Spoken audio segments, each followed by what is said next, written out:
I could pass anything on from my story is I really just took the courage to get started. The first step for me was literally Googling, how do I start a beverage company?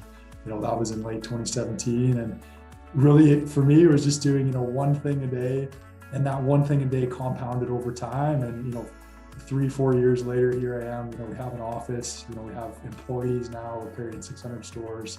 And I could really attribute all of that, one, to the amazing people that have supported us, but two, to just have the courage to take that first step. When you're making purchasing choices, really think hard about supporting, businesses in your community, because I know it's trendy right now to talk about supporting local, but supporting local really does make a difference. And I've seen this firsthand. I'm sure there's someone listening out there that, has a big dream or a big aspiration, and maybe you're afraid to start.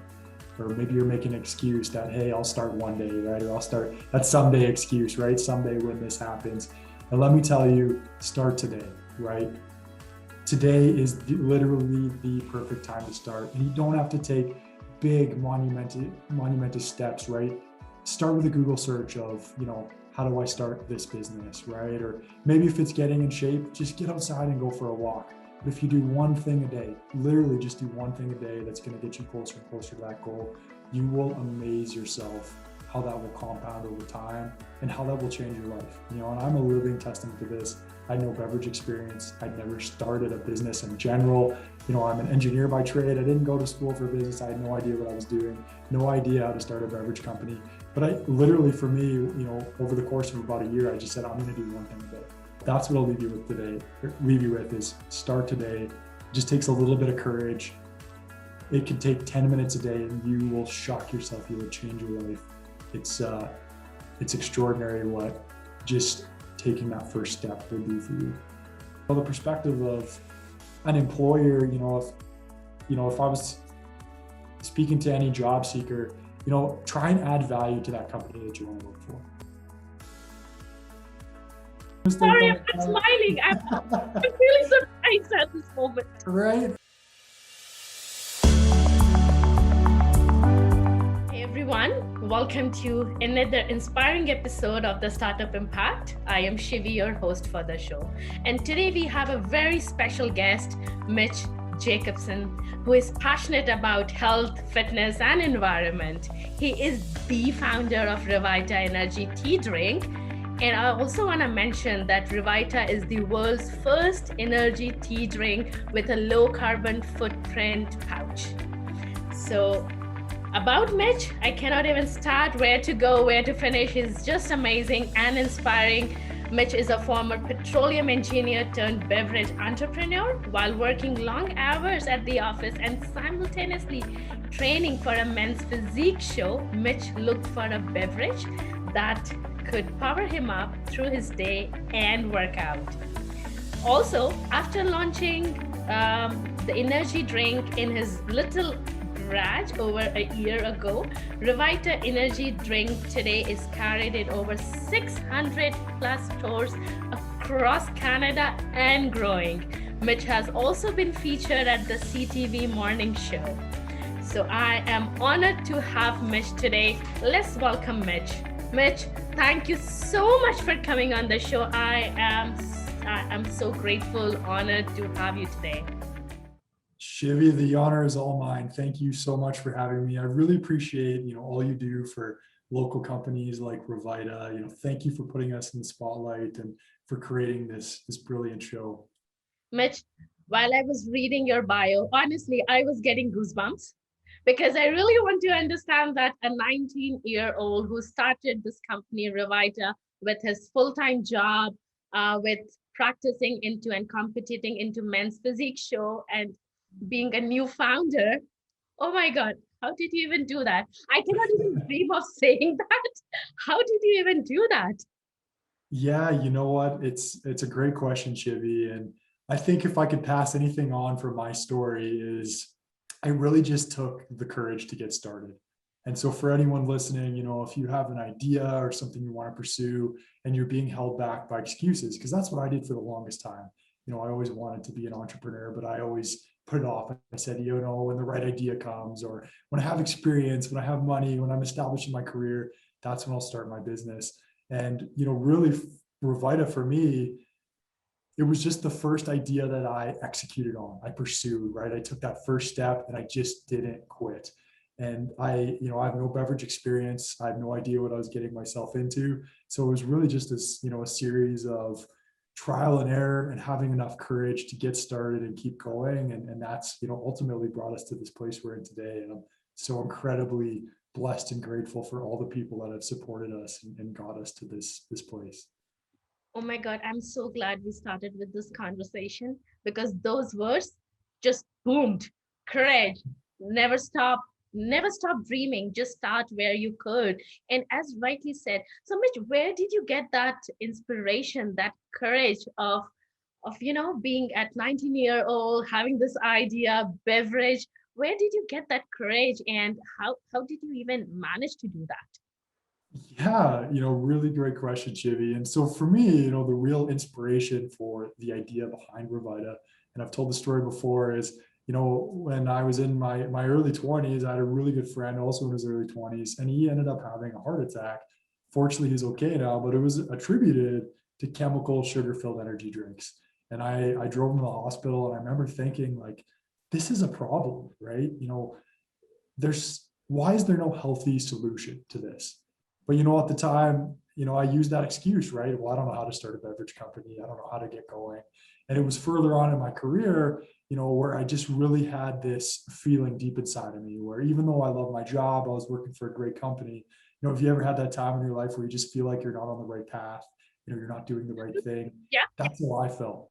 And I just felt like I always wanted to be an entrepreneur. Why am I not pursuing this dream? Why am I so afraid? Why don't I just try? And I kept coming back to that idea of, why didn't someone create a healthy alternative energy drinks? Why is there nothing on the market? This is a problem that maybe I could solve. And even though I had no idea what I was doing, I decided to just take the first step. And the first step for me was literally Googling, how do I start a beverage company? That was in late 2017. And really for me, it was just doing, one thing a day, and that one thing a day compounded over time. And, 3-4 years later, here I am, we have an office, we have employees now, we're carrying 600 stores. And I could really attribute all of that, one, to the amazing people that have supported us, but two, to just have the courage to take that first step. No, you're right. And you touched a lot of important pieces here. Like, first, that you talked about that you want to solve the problem of bringing the healthy energy drinks into the market. So when you realize that this is the right time to bring the healthy energy drinks, first, my question, why did you thought about energy tea? And second, my question that where did you see the gap? And like, what is something that was missing out of on the shelves, especially in the market in Calgary, in Canada, that you thought that, okay, energy tea is something that I want to pursue into the beverages? Yeah, another brilliant question. And it's funny because, when I first conceptualized the idea of Revita, it wasn't even an energy tea. It was just a healthy energy drink company. And then my research actually led me to tea and the benefits of it.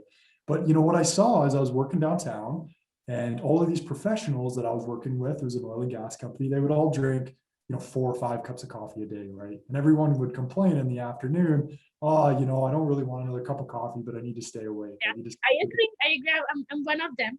Yeah. Yeah, and I was too. And so what I started doing is I started drinking energy drinks. But what happened? My coworkers started making fun of me, and they said, "What's wrong with you? Why would you put that in your body? Why would professionals working in downtown Calgary at the time, they just couldn't relate with the energy drink companies out there, and they had this perception that it was terrible for you. And I think a lot of them, they're loaded with sugar, loaded with chemicals. And so I started looking in the market, and you have coffee on this one side of the spectrum, right? And you have these extreme branded energy drinks kind of on the other side. But what's bridging that gap, right?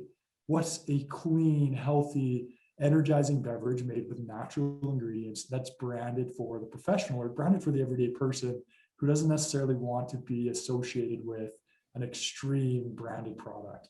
And so that's for me where I identified a problem. And I think a lot of people, and even society at large oftentimes complicates entrepreneurship. And at the core of entrepreneurship, you're just solving a problem and you're helping people. And that was a problem that I saw, that I said, hey, I can create a product that is actually really going to help people, right? It's going to be a great alternative to coffee. It's Mhm. going to help people get off sugary, chemical-filled energy drinks, and it's going to help people, feel better, be more productive. And then we can build a brand around that and try to really inspire, and serve people. I'm glad that you touched that. You wanted to bring more of personality and personal development into the product. So, was your previous experience into the fitness industry, into the health industry, played an important part to start this concept? It really did. Yeah. So I ended up competing in men's physique and powerlifting. I was really passionate about health and fitness. And so, of course, I was using, supplements, and I was using energy drinks and using pre-workouts. But again, it was the same thing. A lot of them are filled with chemicals. There was ingredients on the back that I genuinely could not even pronounce. And so I'd look at these products and I'm like, why isn't someone just making something with like, green tea, right? And fruit juice and ingredients that, every person could understand, right? They're things that you're already consuming in your everyday diet. I just couldn't find anything, out there, but I also couldn't find a brand that was really built around positivity and optimism and helping people and making people feel better with a clean, minimalistic design. And I just really saw a gap in the marketplace, and a lot of our branding and the things that we do at Revita, came from that. Thank you so much, Mitch, for telling that story. And before we talk about Revita in detail, I want to say thank you for giving me amazing gifts. And my favorite flavors too. So thank you so much. And I must say, when I had one of them, I figured it out what the solution was. So definitely, and very, very interesting concept, very interesting product. And thank you for bringing that. I also want to say thanks to you, Carly and Rob, for providing me an amazing personalized card with a little note. So that was amazing. Thank you so much, Team Revita, for supporting the Startup Impact. And thank you for the amazing gifts. And Mitch, what you just talked about is providing the solution of Revita. So for my audience who do not know about Revita more, can you give a brief about what is Revita as an energy tea drink, and how does it differ from another tea drinks in the market? Yes. So, fundamentally, Revita is going to make you feel amazing for hours without the crash. And what makes us different is our clean, natural blend of ingredients. So it's all ingredients that you can pronounce, you know what they are, you know where they come from. And then we use a low carbon footprint, first of kind flexible beverage pouch that's not only functional for you, it's easy to drink out of, it's flexible, it's durable, it's resealable, but it's great for the environment. So this type of packaging, it's not very common at all in North America, although it is in some other countries, but it has the lowest greenhouse gas emissions and the lowest fossil fuel consumption. It's been shown in studies to have that of any other comparable packaging type, in terms of glass or aluminum. So yeah, it's going to make you feel amazing. It's great for the environment, and it's clean ingredients that you can feel proud putting in your body. And that was just my another question that you touched based. So I carried this drink for my hike. It was amazing to carry it, less space in my backpack. I don't really have to worry about breaking or leaking, or just very, very compact, I would say. And then I had this question: how did Mitch come up with this concept of packaging? You don't really realize until you have actually used it. So when I actually used it, I was like, this is a good concept. How did he even come up with this branding and this concept? Yeah, it was a lot of trial and error and a lot of making mistakes. So I think, as a lot of beverage entrepreneurs, when I first came up with the idea, I really thought about the liquid first, right? Like what the ingredients we were going to use. And then I just assumed, oh, we'll probably put it in aluminum or glass. But I have an environmental background. I was actually a petroleum engineer by trade, but I worked in water sustainability and oil and gas. And so I had a little bit of background about looking at the full life cycle of a product, right? Not just the end of life, how it's recycled, but how is it made, right? And what impact does that have on the earth and on the environment? And so when I started doing my research, what I found was, packaging like aluminum and glass, yes, it can be recycled at the end of life, but when you look at, a lot of the beginning of life parts of it, how much greenhouse gases it's using, how much water it's consuming, there was better solutions. And one of the solutions I found was this flexible beverage pouch. And there's so many environmental footprints when it's, when you think about beverage containers, let's take a glass bottle, for instance, right? It could be made overseas and it's got to be shipped fully formed when it's empty, right? Well, think about how much space that takes up, how much transportation, how much carbon emissions. Well, this pouch, when it's empty, when it's just made, it can be shipped flat. It takes up less space, it's lightweight. There's so many environmental benefits. And that's what really got me thinking about the pouch. And then, like you said, Shivi, it's durable, right? You could throw it in your bag. You don't got to worry about it breaking. When you're done with it, you can roll it up. You can actually reuse it as an ice pack. So, we have people that, have Rvita packages from like 6 months ago, and they're just using it as an ice pack for their lunch. There's low density polyethylene on the inside, which has been shown to be one of the safest things to contact plastic, whereas, other materials can leach into the liquid. So there were so many benefits to it. And I just couldn't believe no one was using it in North America. And I got really excited about being, really the first brand in Canada to really take the beverage pouch, the spouted beverage pouch nationally, and really try to help educate the consumer on the benefits of the packaging. Correct. So you're combining basically the energy drinks with eco-entrepreneurship too. That's right? Really, you betcha. We're really passionate about the environment, and we want to do our part. And one of the big things for beverage companies, making sure that you're using the best possible packaging for the environment. And from our research, we really do believe, from a carbon footprint perspective, that there's just nothing right now in the market better than the pouch. Great. So, Mitch, I was just trying to understand that where do you see eco-entrepreneurship rising, especially in Calgary or in Alberta? Because I know that how much challenges everywhere, but especially when it comes to eco-entrepreneurship, how much challenge it is when starting, especially into the beverage industry. It's like a crazy roller coaster. Where do you see like that thing is moving forward, and how do you see the obstacles moving forward? Yeah, another really brilliant question, Shivi. And I think that eco-entrepreneurship, it has to be the future of entrepreneurship, right? We all need to be, stewards of the planet and stewards of the environment. And I think we need entrepreneurs to rise up and take leadership positions and do things within their business that makes a positive change in, in the world, and especially in Canada and in Alberta.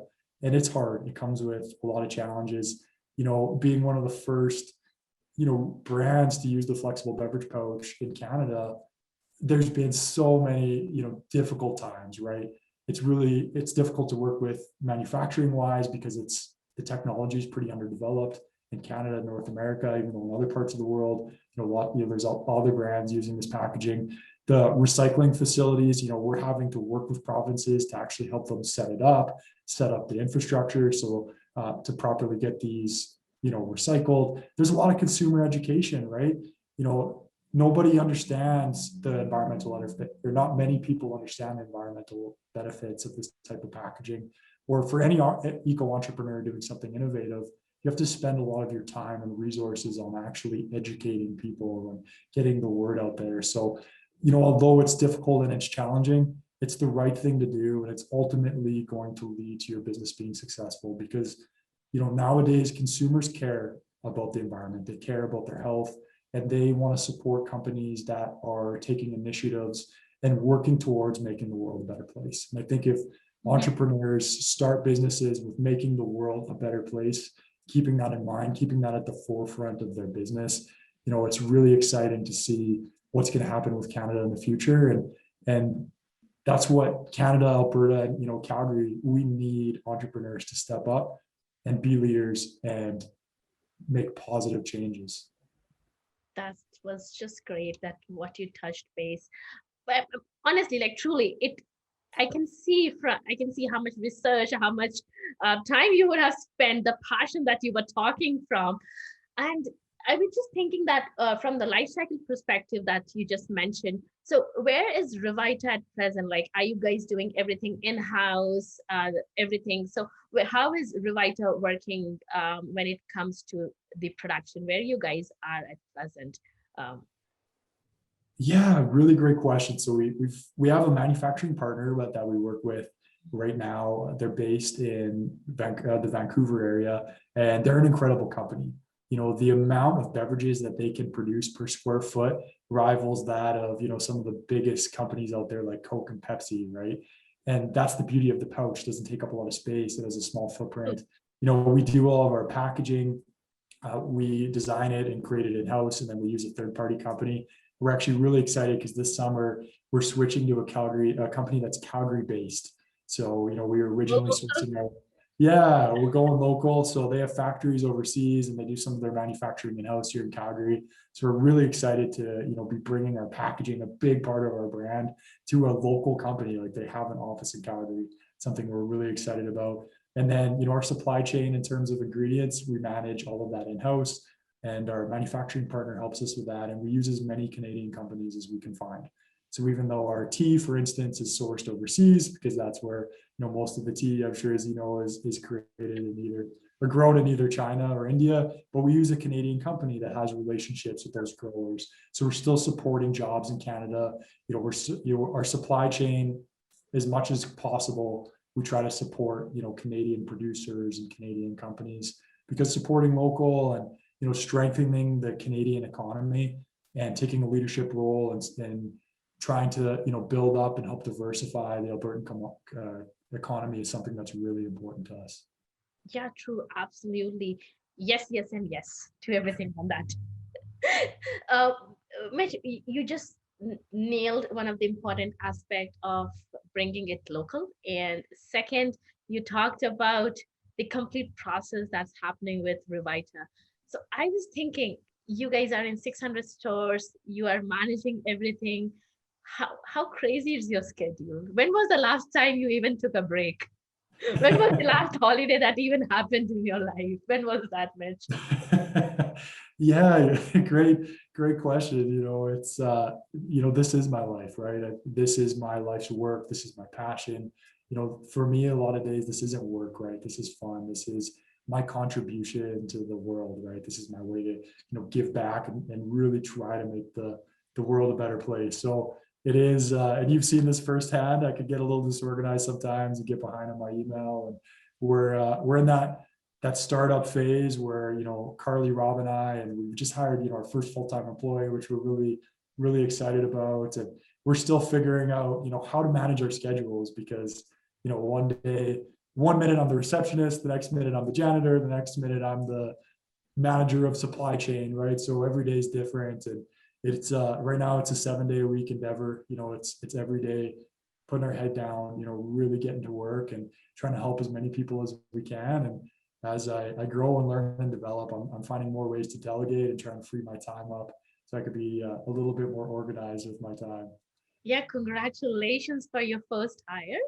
And I want to give a shout out to Rob and Carly. Carly was one of the reason why I got connected to you through Instagram. So great job, Carly, for connecting me to Mitch.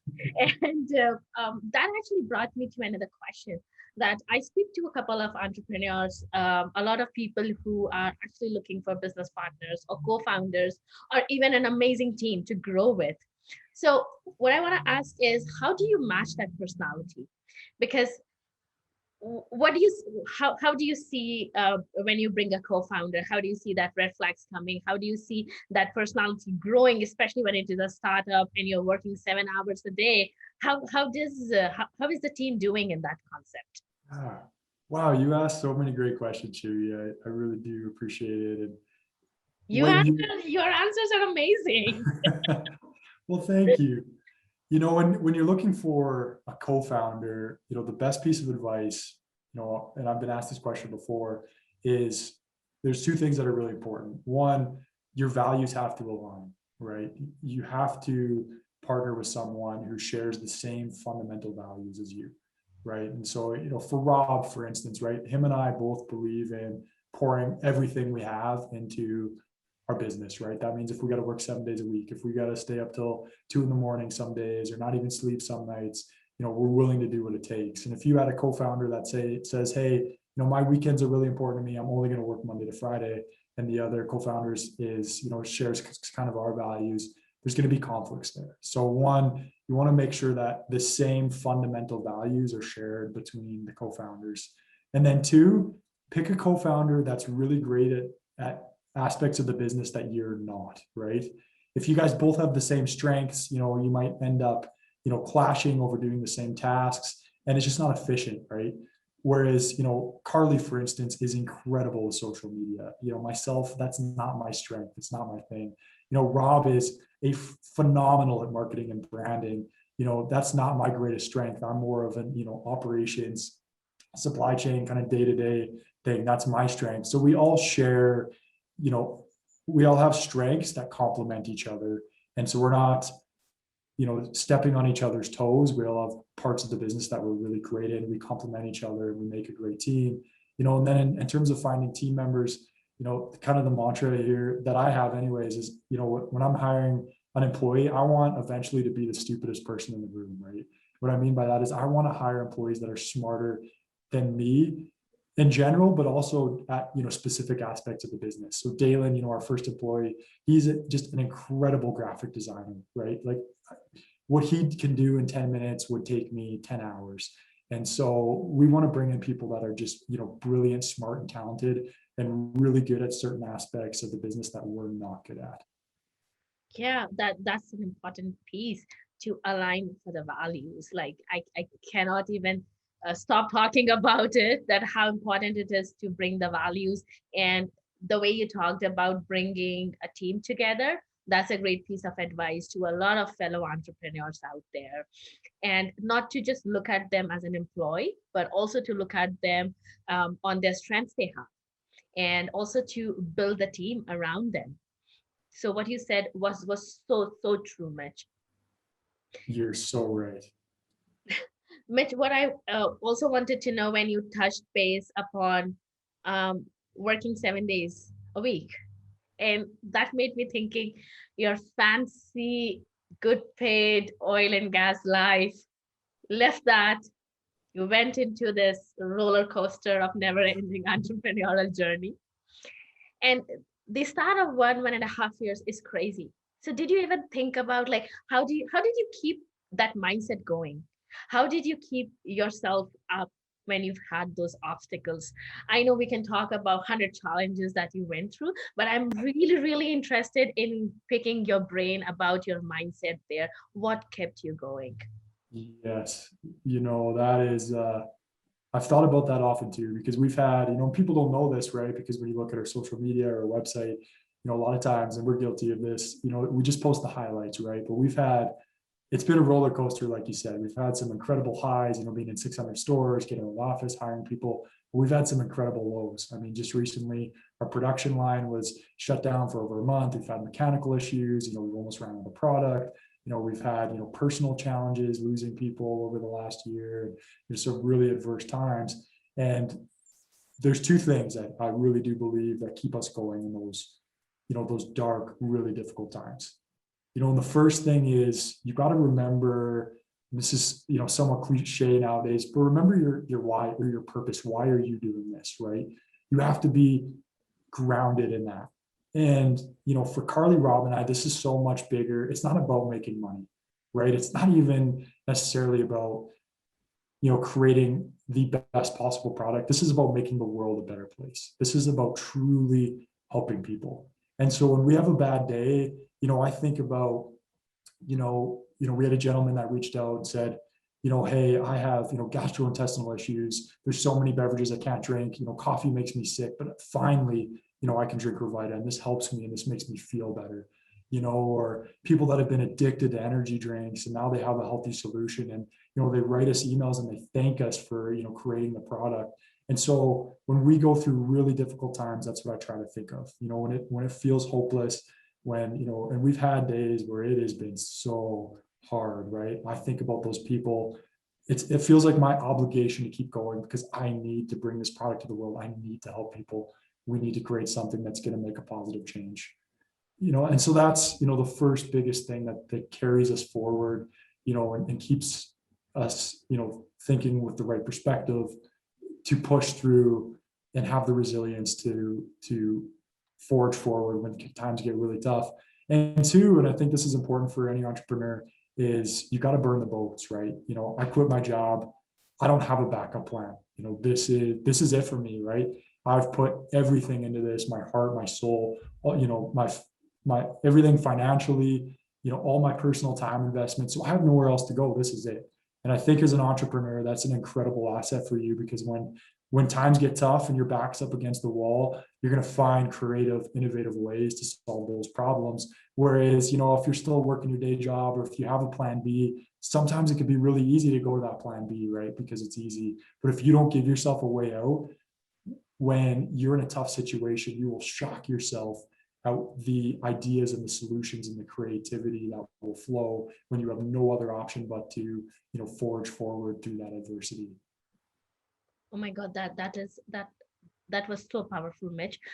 We are so sorry about your loss, and thank you so much for sharing those two very, very important tips about knowing what is your why and working around it, and also about working on your one plan, one goal that you have, one focus that you have that you need to keep in your life and keep going no matter what happens. Because I learned this in a tough way that no matter whatever you do, you will always fail. But then it is our choice: fail forward or just, you know. So what you said actually made me thinking to ask you this question, that you had an amazing learning curve that happened in your entrepreneurial journey. If I could ask some of the journeys that you had, some of the important learning curves that you had, that you can share with the fellow entrepreneurs, what those would be. And I also wanted to pick, sorry to ask these two questions at the same time, but I really, really want to know that I did had a discussion with one of the entrepreneur who wants to go into the beverage industry, and where can that person take some tips from? Anything, any resources that you could share could probably help someone else to pick it up. Yeah, definitely. I guess in terms of a learning curve, I have a ton of, hilarious stories and mistakes that we made. One of the worst is when we first ordered our packaging. So I didn't understand this until I got into the beverage game, but everything has a minimum order quantity. And that's what makes starting a beverage company so expensive, right? You can't just order 500 packages and fill them and test out the market, right? The minimum order quantity in cans or aluminum and glass oftentimes can be 50 or 100,000 units, right? We were able to find a supplier that was able to do 11,000 pouches. So that was our first order. And that 11,000, when I ordered them at the time, that might as well have been a million, right? It felt so expensive. It felt like so many pouches. Like, how am I going to sell 11,000? And so I remember getting our first shipment of pouches, and we filled a bunch of them. We finally had product, and I was going around to stores, kind of explaining the product, pitching it to them to get it in their stores, how it's going to help them. And I remember, one of the first stores that I went into, he was getting excited about it. He's like, yeah, I'll give this a try. And he goes to scan the barcode on the package. The barcode didn't scan. I printed 11,000 packages with the wrong barcode format. Sorry. Yeah. And on top of that, there was a spelling mistake. Sorry, I'm not smiling. I'm really surprised at this moment. Right. And it was this, hilarious mistake. And at the time, it felt like the end of the world, right? Like, oh my goodness, I ordered all this packaging, it's not going to work. But what I understand now is, I make mistakes like that, oftentimes on like a weekly basis now. And I've just built up a tolerance to failure, like you've said. And if you're not failing, you're not growing, right? Failure is a sign that you're pushing yourself and you're growing. And so in terms of the learning curve, understand that when you get into this, especially in consumer packaged goods, you're going to make mistakes, right? Do everything you can to avoid them, but understand it's going to be inevitable. You're going to make mistakes. Maybe you're going to print the wrong barcode. So make sure you do your homework and you get the right barcode format from GS1, is the company that provides them. And that would be my greatest, advice to someone starting in, say, the beverage space or consumer packaged goods or any business. Understand there's going to be mistakes. Don't get discouraged. continue forward, push through it. You will grow, you will learn. In terms of resources, specifically for beverage entrepreneurs, there's companies like BevNet. They have, a podcast and an online beverage school, it's actually called. That could be a great resource. But, two, you spend time, really studying the industry, right? Go to a grocery store and look at the prices. Look at how beverages are merchandised. Look at how, things are merchandised in the store. If you know someone in the grocery industry, ask them, right? It's incredible what you can learn from a grocery manager or even someone that's just worked at, say, a Safeway or a Sobeys store. There's so much that goes on within the industry that you could just learn from someone like that. So, be humble, find people, don't be afraid to ask questions. And there's so many resources online if you search, and spend a lot of time reading, right? That was something that we did early on, and we still do to this day. New employees now are mandated to read 10 pages of a book a day here at Revita because it's something that's so important to us. We want you to be learning and growing and expanding your knowledge base.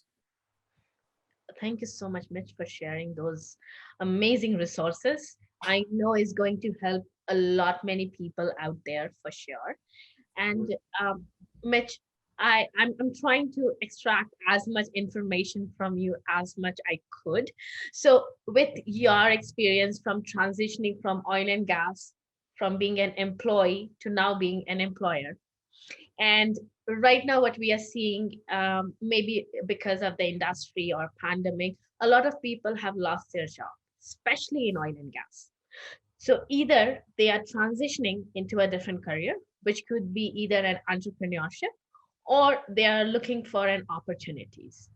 So my question to you would be, what would you advise to the first time entrepreneurs like yours who are starting their business and are looking something out of passion to build on or out of knowledge to build on? What advice would you give to them? Yeah, the first thing that comes to mind is make sure you're doing it for the right reasons, right? If you're going to start a business or you're going to pursue your passion in the form of a business, make sure it's not just for money, right? Or you have to be solving a problem, right? And you have to be helping people. I really, truly believe that at the heart of entrepreneurship, and I feel like society as a whole is really getting away from this, but the heart of entrepreneurship is helping people, right? It's making a difference. And I believe it's really a selfless act because, you're going to go quit your job. You're going to risk everything to pursue this, to create something that is going to, hopefully change the world, or at the very least change some people's lives. So that'd be the first piece of advice. And the second piece is you got to understand, you got to put in the work, right? I think we're so conditioned nowadays to think that, in 3 months or 6 months, you're going to be doing, $1 million in revenue and you're going to be making lots of money and you're going to be killing it. And the reality of true entrepreneurship and the true companies that, change the world, you look at the Nikes, the Apples, these companies that have stood the test of time. And you go back and you read the story of Phil Knight or the story of Steve Jobs, right? They didn't build the company over the course of it, 6 months or even a year. It takes years, and it takes persistence, and it takes resilience. And you have to understand, you might not even be able to pay yourself the first year, the first 2 years. I'm on the, we, came up with the idea in 2018. It's 2021 now, and I've never taken a paycheck. I've sacrificed, everything for this.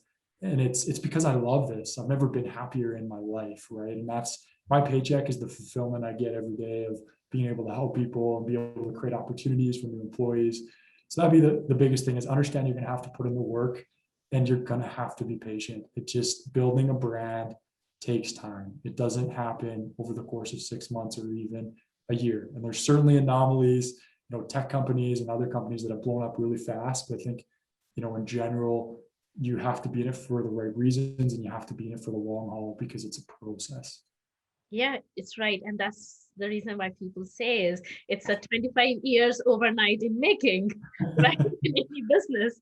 And I think what you said is true, that we need to know why we are doing it for the right reason. And, also pursuing it for the long time, for the long duration, and not thinking it to generate the revenues overnight for sure. So second piece of advice, what I need from you, Mitch, is you just hired your first employee, right? You hired it because of the skills and for the values for sure. but let's say other employees who are looking forward to at least start their careers somewhere after the massive job loss that has happened, what are something that they should understand when they are looking for the jobs out there? Or maybe if you can talk something from the employer's perspective right now, has anything shifted in the mindset from pre-pandemic to current situation, and how can one job seeker look to get into the market again? Yeah, it's that's a really brilliant question. And, you know, we've been looking, kind of passively looking for an employee for a while. We know we've needed some help. And, Dalen, and I'll give so much credit to him, we've worked with State of Mount Royal for, about a year now, where we sponsor their capstone project. So I'm a project sponsor. So I work with a number of different students at both, State, Mount Royal, some other schools now. And Dalen was in one of these groups. And what he did is he created such a phenomenal project that I felt obligated to hire him. Like genuinely, he went so over, above and beyond what we had expected.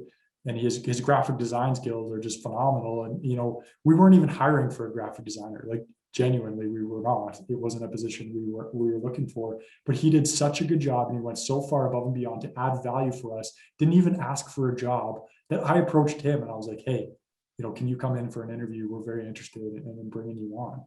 And so there's an example of, we were a company that, wasn't even looking to hire, a graphic designer. And he just added so much value up front that we couldn't not hire him, genuinely. So from, the perspective of an employer, if I was speaking to any job seeker, try and add value to that company that you want to work for, right? Maybe it's, putting together a little infographic for them, or, try and do something that's going to make you stand out. And even if that company isn't hiring your position, if you are that good and you can add that much value, because here's the great thing about great employees, right?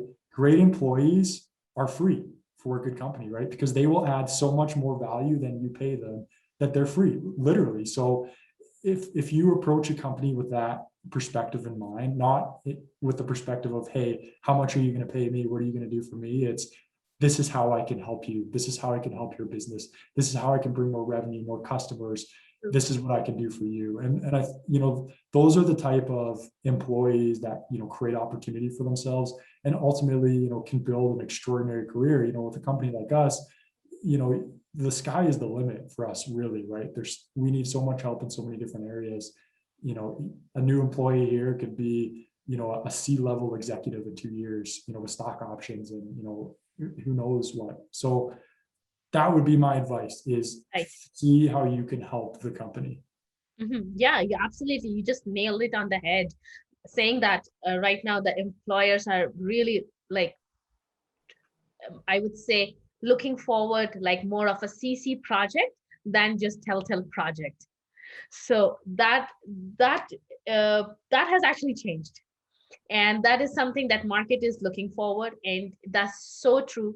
And we always say that build something that you can actually show, then asking for it, what you just said, Mitch. So that's so true in the market right now, and thank you for sharing those tips from the employer's perspective. I know this is going to help hundreds of job seekers out there, and thank you so much for giving those tips. So Mitch, like, let's say per se, if your team grows and next year, so what would be your team look like? What kind of people you would like to onboard on your team? Yeah, we're always looking to expand the team. And one of the things that, as founders, Carly, Rob, and I were really having to work on is, when you first start a company and you're the entrepreneur, you want to do everything, right? And you want to do everything yourself because you feel like, you can do things the best, right? And that's really, in a lot of ways, it's almost narcissistic, right? Because there's other people out there that can do things so much better than you can. And so that's been a really big learning curve for me, is understanding that I need to delegate. And there's things in the business that I'm not great at that I need to hand off. And so I think, we probably see ourselves bringing on someone that's really great with marketing, and running, digital ads and that type of thing. Because, Rob is brilliant with marketing and branding, but none of us don't really have the expertise in terms of like digital advertising. So that's a, piece that we might need to fill. There's some, operations and some supply people that we could bring on to the team. And, kind of like Dalen, who we just hired, we weren't even looking for a graphic designer, but he was so good at what he did, we could not hire him. And there's so many other pieces of our business. And I know that to take Revita to the next level, we got to build a great team, because we're only ever going to be as good as our team. And, I need to free up some of my time so I can focus on, what I'm really good at. So it's a long-winded answer to your question, but I see the team really expanding and growing over the course of the next 12 months. And we're going to look for as many, brilliant people as we can. I want to hire people that make me, like I said, feel stupid. I want them to be so good at what they do that, they can outshine me, because I know that that's what's going to take our company to the next level. And we all want Revita to go to the next level. And we're going to see such a big team for Revita going forward, which brings my next question. What is Revita going to look forward in 2021? What is the vision of Revita, or anything new or upcoming coming out with Revita under your leadership, Mitch? Yeah, so the big vision this year was to expand all across Canada. So we've been primarily a Western Canada-based company, but now we're getting opportunities in Ontario. We want to take our product to Quebec. We want to be, in the eastern provinces, New Brunswick, Nova Scotia, PEI. So we're really expanding across Canada, focusing on Canada and helping as many Canadians as we can. And then, like you said, hiring a great team. And I never fully understood, the full impact of supporting local until I started my own business. When you purchase a Revita in a store, right, you're not just buying the product, but you're, genuinely helping support employment in Canada. You're supporting the Canadian economy.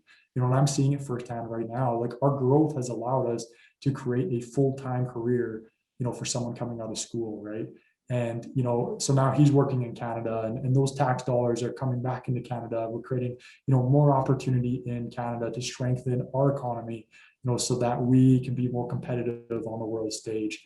And so that's really our focus for the remainder of the year, is let's help as many Canadians as we can expand across the country, start to build a team so that eventually we can start working on, exporting to other countries. And that's something that's really exciting for, Canada and Alberta and Calgary too, is, taking our product and being able to export that into the United States, maybe in South Korea, Europe. There's so many opportunities there, where now we can, bring even more opportunities to Canada, create more jobs, and strengthen our economy that much more. So that's really the focus, not only just for 2021, but, years going forward.